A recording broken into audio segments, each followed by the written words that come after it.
الوزير عبد العظيم وزير محافظ القاهرة، أهلا وسهلا بحضرتك معانا في افتتاح النادي الخاص بالنوبة بالقاهرة أو النادي العام للنوبة بالقاهرة.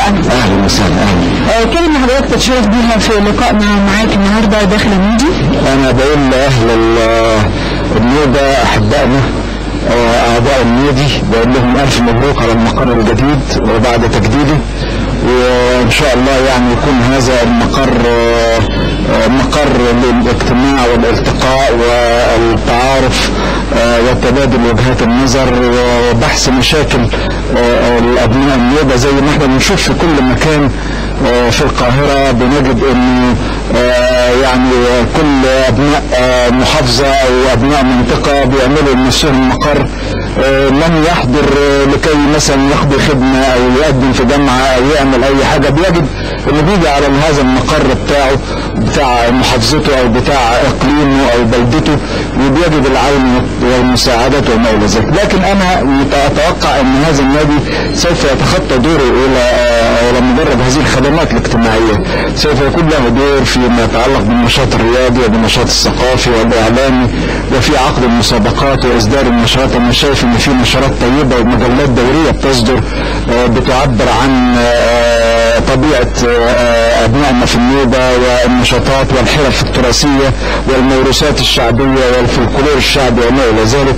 فأنا سعيد كل السعادة إن احنا بنلتقي بأحبائنا وبأهلنا في النوبة في يوم افتتاح المقر الخاص بهم في قلب القاهرة في ميدان التحرير عقب تجديده وتطويره.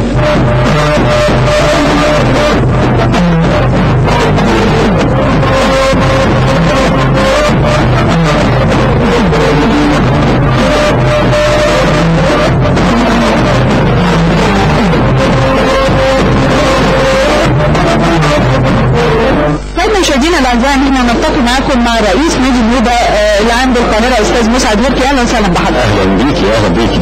في البدايه بنقول لحضرتك الف مبروك تجديدات النادي وافتتاحه النهارده، ونتعرف مع حضرتك مش على اهالي النوبة لكن على نشاطات نادي النوبة.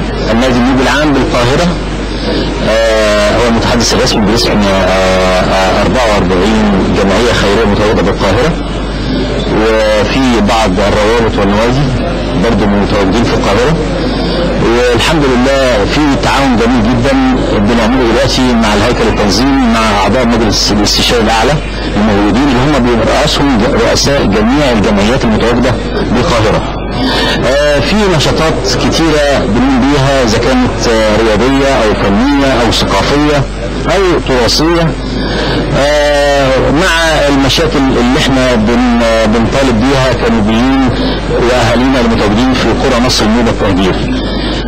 الانشطه كثيره، لكن زي ما شفت النهارده المكان بتاعنا في واحد ميدان التحرير هو افتتاح لمكان صغير لكيان الحمد لله بناسه كبير. استاذ مسعد، احنا دايما لما بنقول النوبة واهل النوبة بنقول تقاليد، بنقول عادات، بنقول موسيقى، بنقول زي، بنقول طباع، بنقول طيبة واصل وكرم. عايزين نتعرف اكتر على اهل النوبة من خلال نوبي اصيل وحضرتك.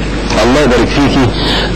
دي شهادة اعتز بيها وبفتخر ان انا نوبي مصري، وافتخر ان احنا كنوبيين اللغه النوبيه بتاعتنا سنه 73 في حرب اكتوبر العظيمه استخدمت كشفره، وبفتخر ان احنا فدينا مصر ببيوتنا ومكان السد العالي هو بيتنا. فبفتخر ان احنا الحمد لله الفيضان دلوقتي ما بقاش يجي في مصر، والسبب هم المكان النوبيين بتاعنا. وحقيقه احنا من نسيج هذا الوطن الجميل بنفتخر ان احنا مصريين، وجزء لا يتجزأ حتى لو كان في بعض المشاكل، لكن الحمد لله الابواب مفتوحه ومستمره ان شاء الله في حل هذه المشاكل ان شاء الله.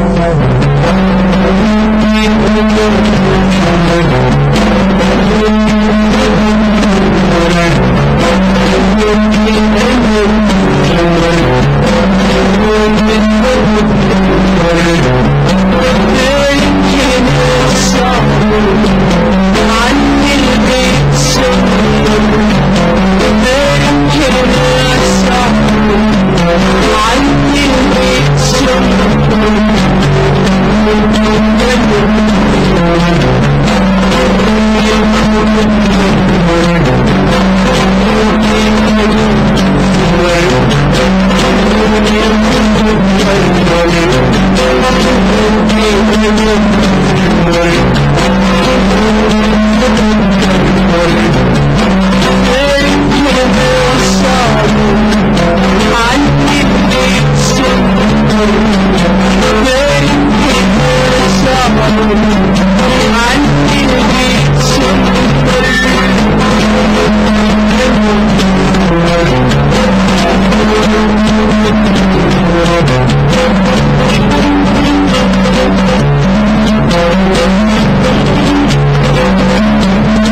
حيرني